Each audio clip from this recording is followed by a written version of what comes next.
俄罗斯军队进攻乌克兰，展示了普京的决心，但是呢，也暴露了俄军的一些弱点。与真正的现代化军队，他们还差在哪里？观众朋友、网友朋友，大家好，我是付天少。俄乌战争爆发以后，俄军发动了2轮的导弹袭击，让我们看到了耳目一新的俄罗斯军队。但是随后进行的地面装甲力量的推进，又让我们仿佛回到了几十年前。相比于乌克兰，俄罗斯军队从武器装备、人员素质，再到战斗意志，都拥有非常大的优势。再加上乌克兰现在是孤军奋战，俄军相比于乌军就显得非常强大。但是如果仔细观察，就会发现现在的俄罗斯军队与20多年前发动伊拉克战争的美军相比，依然存在着相当大的差距。首先，他们的精确制导远程打击手段相对来讲比较少。战争的第一天，俄军远程打击武器使用的数量并不多，他们主要以发射160枚伊斯坎德尔弹道导弹和巡航导弹为主，摧毁了乌克兰海空军的机场、雷达站、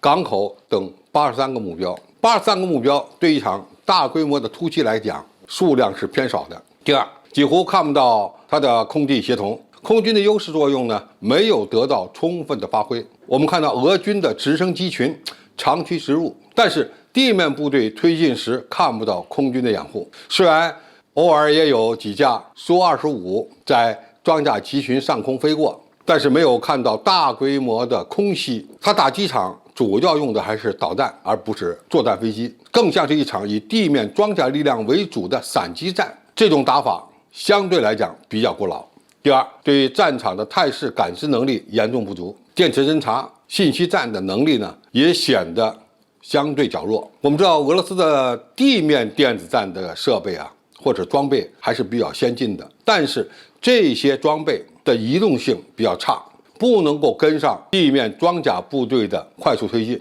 而它的航空兵所配备的电子侦察和电子战设备呢相对比较少，因此难以对敌方的防空导弹阵地和雷达阵地实施软硬杀伤。而且呢，由于缺乏空中掩护，它的装甲车队经常遭到乌军的伏击。再有一点就是俄罗斯军队目前配备的无人机数量非常少，而且往往都是小型的无人侦察机，察打一体无人机是严重缺乏。目前看，战场上的使用几乎为零，这也导致整个战场态势依然是传统的地面作战，从而呢造成它的作战部队损失相对来讲比较严重。在俄乌现在的作战环境下，无论是哪一方，如果配备了100架左右的翼龙2或者彩虹4无人机，就足以吊打对方的军队。第五，开战之初，虽然俄军用各种各样的导弹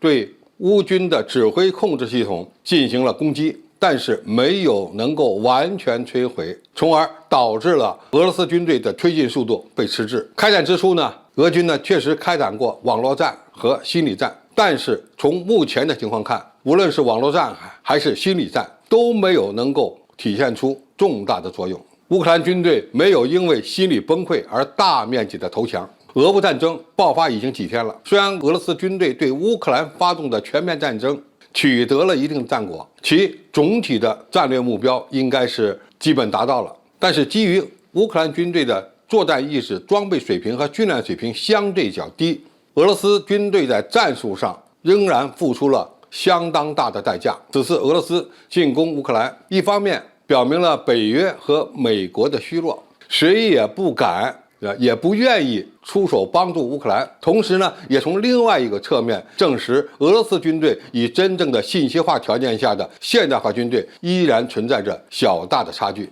目前许多国外媒体把乌克兰危机与台湾问题放在一起来看，那么俄罗斯军队这次在乌克兰展开的军事行动，对中国大陆解决台湾问题同样具有重要的参考价值，有一些作战模式的经验值得我们学习，但是我们也要从中吸取教训，以避免俄罗斯军队在作战中所存在的不足。如果未来采取武力统一台湾的行动，那么武统台湾的过程中，应该是一场高技术条件下的现代化战争，要以最小的代价达成战役和战略目标。有鉴于此，我们必须睁大眼睛，仔细观察俄乌军事冲突，迎接祖国统一的那天。当然，我们也要规劝台湾地区当局，不要在两岸统一的问题上踩红线，否则发生武统，那后果就会相当严重。如果能够回到正确的轨道上来，两岸能够和平统一，那么对中华民族而言是最好的前景。好，今天的评述就到这里，谢谢大家收看，我们下期再见。